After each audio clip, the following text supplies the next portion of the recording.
Apple is close to releasing a M4 version of the MacBook Air, which of course is gonna be more powerful than ever, since we kinda already have seen what the M4 chip can do in both the MacBook Pro, Mac Mini, and of course the redesigned iPad Pro. So the performance of the device shouldn't come as a surprise. The big question, however, is would it be beneficial to upgrade to the new M4 MacBook Air when it releases in a few months? Or should you just get an M2 Macbook Air? Let's find out. The biggest deal for most people is of course gonna be price, because if you had infinite money, you would of course choose the new one. I predict that when the M4 for the MacBook Air releases, it'll either make it so that you won't be able to buy the M2 versions on Apple's site anymore, or it'll start to be sold to a little bit above half the price of the newest one available. Either way, it'll become really cheap, probably even cheaper from third-party stores. It'll most definitely also come on sale more often, so be on the lookout for that. Refurbished models are also gonna be quite desirable. Right now I own the 15-inch M2 MacBook Air, and even though it's 1.5 years old by now, it's still a phenomenal laptop. But why should you consider an older model rather than the newest one? Apart from price, of course. With a MacBook Pro, power is really what you're going for. So here I would say that even if you have an M1 Pro or Max or M2 Pro or Max MacBook, it's perhaps time to start considering upgrading to a M4 Pro or Max, since the leap forward is starting to become quite significant. But I would probably wait until the M6, where there's some leaks that suggest that Apple will come with a redesign. Just something to note. The story is a little different for people that choose the MacBook Air, since tasks that needs extreme power often isn't what their users need, because otherwise you should just choose a MacBook Pro. The M2 chip still delivers performance that's outstanding, and that's good enough for many years to come. The MacBook Air is also more designed for students and lighter workloads like writing, administration stuff, watching content on some streaming services, working in web-based applications like Figma, and all kind of stuff like that. So more power, which the M4 chip delivers, is gonna be nice, but really not anything you'll notice if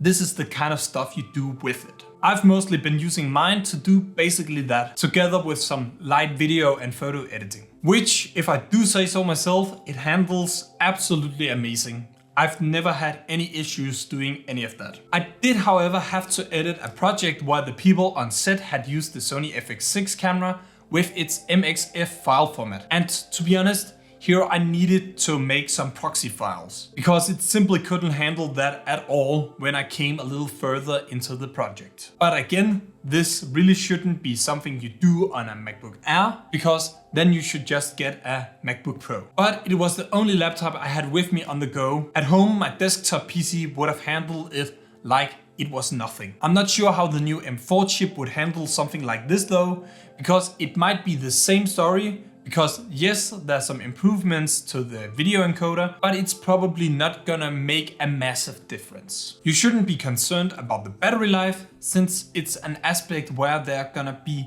almost identical, both the M2 MacBook Air and the M4 MacBook Air. And right now the battery life is just amazing. It can easily last me a whole day. You'll probably get some faster USB-C ports, which is going to be upgraded from Thunderbolt 4 to 5, which is an improvement from 100 gigabytes per second to 120 gigabytes per second. So this is going to be nice, but probably not something most people is going to notice. If you're from the US, Apple Intelligence will also be available on the M2 devices. So you're not missing out on that aspect either. You are missing out if you are from Europe like me, but that's for another day. The removal of any 8GB RAM solution is, however, something that's super nice, since it makes 16GB RAM the new standard. So this is a nice improvement, since the price is still the same. RAM works kinda like a temporary storage pool, where you put all open applications and tabs when they're open. When you close them again, then you regain that space within the storage pool. 8GB of RAM is a lot for most tasks, but since it's becoming more common to have a lot of tasks open, having 16GB of RAM ensures that you'll never run out of temporary storage. So it's really a nice upgrade.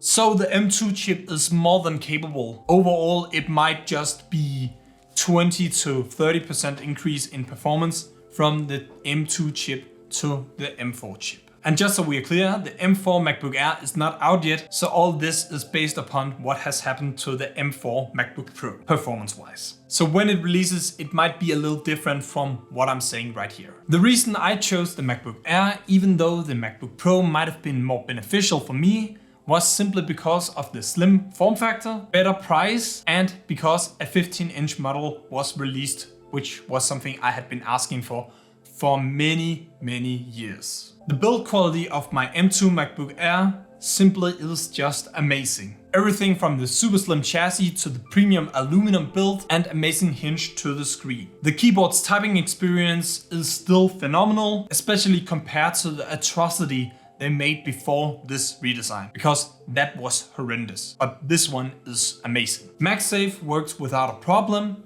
even though I mostly use a USB-C cable to charge my device. I'm super glad that both options is available now. The two USB-C Thunderbolt ports are more than enough for this laptop, but I would have liked for them to be in both the left and right side instead of just the left side. But it'll probably be the same on the new device. But I've never wanted more ports in this device. Two USB-C ports is more than enough. The Liquid Retina display is still looking great, and this is most likely also not gonna be upgraded with the next version. But 1.5 years later, it has gotten a little dirty, but it can easily be fixed. Other than that, it looks amazing. I've seen some leaks talking about it getting a better webcam, but to be honest, I never use mine, so it's really not that important to someone like me. If you're a student that wants to save a few bucks, but still get a phenomenal laptop that's gonna last you for many years to come, choose the redesigned M2 laptop in either the 13 or 15 inch. It's the best option. M3 and M4 is really not necessary, so you can get a great laptop to a great price.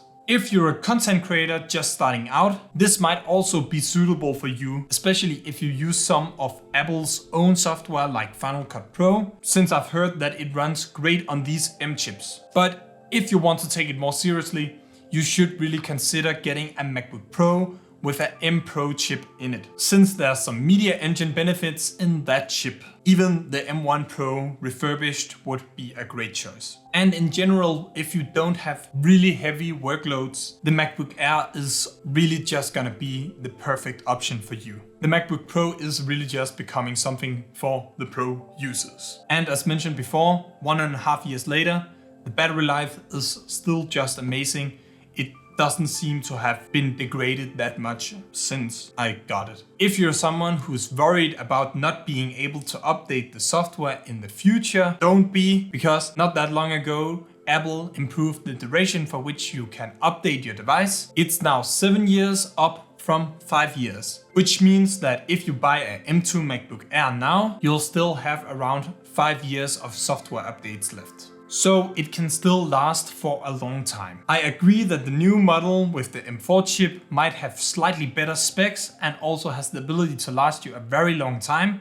But in my opinion, then whenever the M4 chip releases, I'm sure the M2 models is gonna end up hitting the perfect sweet spot of performance, price, and reliability. So if you can wait a little longer, I'm sure you'll be able to find some fantastic deals on this absolutely fantastic piece of machinery. So my best advice is to wait until the new chips release and then try to find a M2 MacBook Air for a fraction of the price. In the description below, I'll leave a few links to the best deals I found for the MacBook Air M2, but if you can wait a little longer, that's gonna be my best advice. See you in the next one.